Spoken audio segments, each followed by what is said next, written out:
చాలా బాగున్నాయండి. ఈరోజు ఏంటి ఆకాకరకాయలు చూపిస్తుంది అన్నారా? ఈరోజు అయితే పనికి వెళ్ళారంటండి. ఆకాకర మా పక్క వాళ్ళు ఇచ్చారు.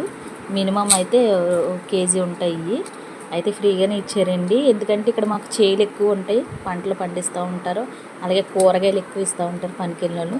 దీంతోపాటు ములక్కాయలు కూడా ఇచ్చారండి. అసలు ములక్కాయలు అయితే చాలా ఉన్నాయి. మీలో ఎంతమందికి ఆకాకరకాయలు అంటే ఇష్టమో కామెంట్ సెక్షన్లో కామెంట్ పెట్టండి. ములక్కాయలు కూడా ఇచ్చారు అన్నాను కదా, చూసారు ఎంత ఫ్రెష్గా ఉన్నాయో.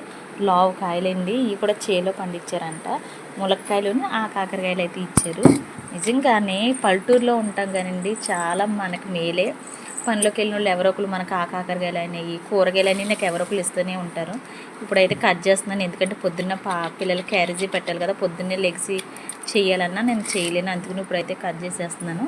చూసారు మా పాప అయితే, చూసారా ఆల్రెడీ ముగ్గుపోతున్నాయి, దూరగా ఉన్నాయి కదా, అందుకని ఇప్పుడు అయితే కట్ చేసి పెట్టేసుకున్నాం అనుకోండి, పొద్దున్నే లేసి కర్రీ వండేస్తాను. మీరు ఎంతమందికి ఆ కాకరకాయ అంటే ఇష్టమో కామెంట్ సెక్షన్లో కామెంట్ పెట్టండి. ములక్కాయ అయితే ఇంకొక రోజు ఉంటుంది. బాయ్ అండి. ఇప్పటి వరకు చూసారా, ఒక లైక్ ఇచ్చి వెళ్ళొచ్చు కదా.